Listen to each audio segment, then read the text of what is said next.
Hi, everyone. I'm David from No Kill, Colorado, with Aubrie Kavanaugh from No Kill Huntsville and Shirley Marsh from Yes Biscuit. You're watching No Kill in Motion. This morning, I want to talk about adoption, and in particular, I want to talk about the perfect match that many rescues and shelters are looking for out there. And I wonder if it's just another obstacle to adoption and getting animals out there. And I'm going to give you an anecdote. This was several years ago. I was at a group meeting for a rescue, and we were going over annual statistics, and the rescue was talking about rejecting 4 out of 5 applicants. And they were very proud of this, that they were so selective that they rejected 4 out of 5 applicants. And I'm thinking, okay, let's say that they rescued 100 dogs that year.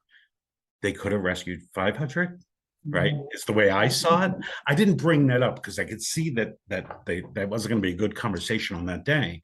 But I've thought about this for years, and I watch it all the time, and I look at people, rescues and shelters. I'd say rescues more often, but shelters do it too, with certain criteria that are a barrier to adoption that, just don't make sense. I'll give one more. I used to have a pet food company, and I'm kind of a nut about feeding my dogs. I mean, I was cooking for them this weekend, as I always do, so that I have stuff during the week. I still feed them some dog food, but I feed them real food. But that's my standard of pet care. Right now, if I'm going to decide to adopt out an animal and I hold them to that particular standard, right, I'm never going to get a dog out of my house, right? Because how many people are going to cook for their dogs every Saturday? So they have food for them during the week. That is my standard. But if I hold other people to that standard, I'm just creating another barrier to adoption. Anyway, I'll go off my rant because I want to hear from you guys. I'm going to start with you, Aubrie. The perfect match. First of all, does it exist? And should we really be looking for that? There's a phrase that comes to mind about the perfect being the enemy of the good, or something along those lines. I think that whether it's a shelter or a rescue that functions this way, that's looking for the quote unquote perfect home, they've completely lost sight of what they should be focused on, which is getting animals either out of the shelter or out of the rescue group and into a home. It doesn't matter if the home is perfect. If there are people that are interested in giving that animal a home, it shouldn't matter what they look like, where they live, what color they are, what job they have. Do they have a fully fenced yard? I mean, A, B, C, D, E, F, and G. We have to presume the best of people. And I think that any rescue that says that it's proud that it rejected a bunch of adopters, or that it holds an animal for weeks or months waiting for that perfect match, is just, it's completely counterproductive to the whole mission of getting animals into homes. I mean, and I'm not saying that you shouldn't do any type of screening, but I think that you can't make it a thing where people have to jump through all these different hurdles for them to be worthy of having an animal. And this kind of relates to a discussion that we had recently about whether or not unhoused people should have animals, right? It's kind of this elitist view of, well, unless you meet all these different criteria that we have, you are not worthy. And I think it's just completely counterproductive.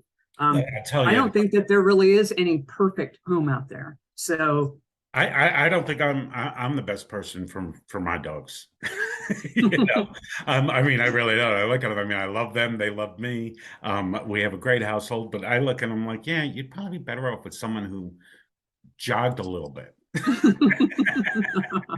that's Kind of thing. And with the homeless people, that was a wonderful panel that I didn't get to participate in. But you know my opinion on that. I just find that the bond between homeless people and their animals is far superior to any bond I think I ever see. On a general basis. Obviously, there are exceptions on both sides, but they, you know, all things being equal, homeless people spend 24/7 with their animals, and those animals absolutely that is their world, and it's wonderful. Shirley, perfect match. What do you see out there? What do you think of this subject? I think it's one of those that started out originally with good intentions, because it does sound good. Let's find a perfect match for every person and every animal, but it's not realistic when you put it into practice.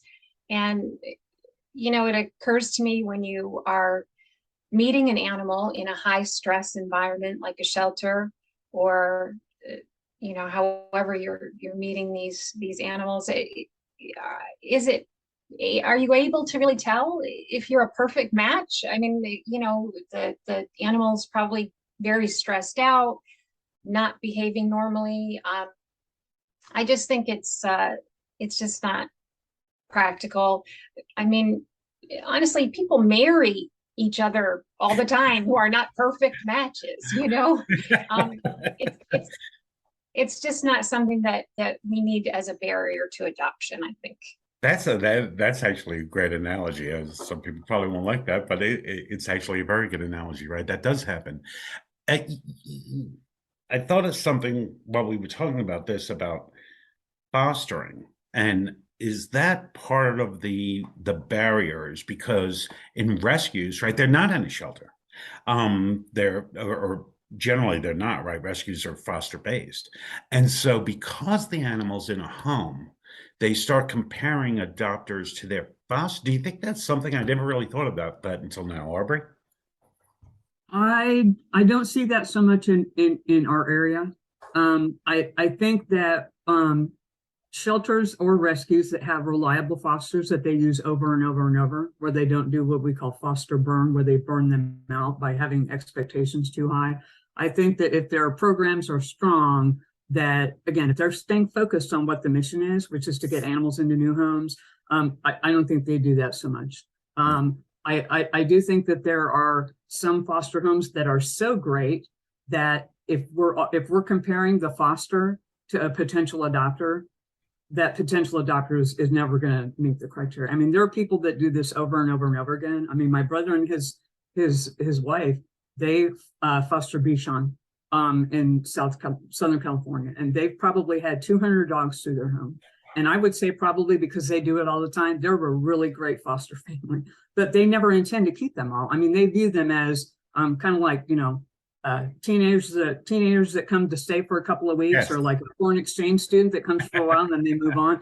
They know that it's temporary, but they're really great at it. So I think that if we're comparing a potential adopter to my brother and his wife, they're really never going to measure up. But I'm not seeing that in my area so much.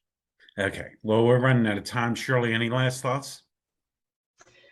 Last thoughts, I guess, as with any other adoption, whether you're calling it perfect match or whatever, I would like to see people get to yes. How can we approve this adopter? Look for ways to get to yes, to match up homeless animals with people who want them, and not the other way around, looking for ways to say no. Yeah, we have to lower the barriers to adoption in so many ways. I think we need to have a talk just about that, but I think it'd take more than 10 minutes. This is just one component of that. Well, thank you for joining us, everybody, today. This is No Kill in Motion. I'm here with Shirley Marsh from Yes Biscuit, Aubrie Kavanaugh from No Kill Huntsville. I'm David Smith from No Kill Colorado.